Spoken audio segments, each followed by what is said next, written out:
Hello hi ನಮಸ್ಕಾರ ಕನ್ನಡಿಗರೇ, welcome back new video.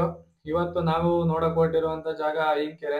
ಐನ್ಕೆರೆ ಚಿಕ್ಕಮಂಗ್ಳೂರಿಂದ 25 kilometre ಇದೆ.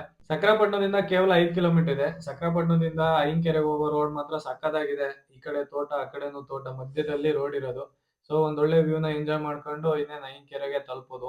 ಐನ್ಕೆರೆಗೆ ನಾನ್ ಬರ್ದಲೆ ತುಂಬಾ ದಿನ ಆಯ್ತು. ಇವಾಗ ಎಂಟ್ರಿ ಗೇಟ್ ಎಲ್ಲ ಮಾಡ್ಬಿಟ್ಟಿದ್ದಾರೆ. ಅವಾಗೆಲ್ಲ ಎಂಟ್ರಿ ಗೇಟ್ ಏನಿರ್ಲಿಲ್ಲ, ಮೇಲ್ಗಡೆಗೆ ಬೈಕ್ ಹೋಗೋದು. ಮುಂಚೆ ಬಂದಿರೋರಿಗೆ ಗೊತ್ತಿರುತ್ತೆ. ಹಾಗೆ ನಡ್ಕೊಂಡ್ ಮುಂದೆ ಬಂದಿದ ತಕ್ಷಣ ನೋಡಕ್ ಒಂದ್ ಒಳ್ಳೆ ವ್ಯೂ ಸಿಕ್ತು ಮಾತ್ರ. ಐನ್ಕೆರೆ ಈ ತರ ನೋಡಕ್ಕೆ ಚಂದ. ಸಮ್ಮರ್ ಟೈಮ್ ಅಲ್ಲಿ ಬಂದ್ರೆ ಇಂಥ ವ್ಯೂನ ಎಂಜಾಯ್ ಮಾಡಕ್ ಆಗಲ್ಲ. ಸೊ ಹಾಗಾಗಿ ನಾನ್ ಪ್ರಿಫರ್ ಮಾಡೋದು ಮಾನ್ಸೂನ್ ಟೈಮ್ ಅಲ್ಲೇ. ಇವತ್ ನೋಡಿದ್ರೆ ತುಂಬಾ ಜನನೂ ಇದ್ರು. ಅವರನ್ನೆಲ್ಲ ದಾಟ್ಕೊಂಡು ಹೋಗೋಣ ಅನ್ನೋಷ್ಟೊತ್ತಿಗೆ ಅಲ್ಲಿ ನೋಡಿದ್ರೆ ಕ್ಲೋಸ್ ಮಾಡಿದ್ರು. ತುಂಬಾ ನೀರಿನ ಫೋರ್ಸ್ ಜಾಸ್ತಿ ಇರೋದ್ರಿಂದ ಕ್ಲೋಸ್ ಆಗಿತ್ತು. ಇದೊಂದ್ ಸ್ವಲ್ಪ ಬೇಜಾರಾಯ್ತು, ಬಟ್ ಏನು ಮಾಡಕ್ಕಾಗಲ್ಲ. ಇರ್ಲಿ ಅಂತೇಳಿ ದೂರದಲ್ಲೇ ಫೋಟೋ ಶೂಟ್ ಎಲ್ಲ ಮಾಡ್ಕೊಂಡು ವಿಡಿಯೋಸ್ ಮಾಡ್ಕೊಂಡು ಅಲ್ಲಿಂದ ಹೊರಟಿ ವಾಪಸ್ ಮನೆಗ್ ಬಂದೆ.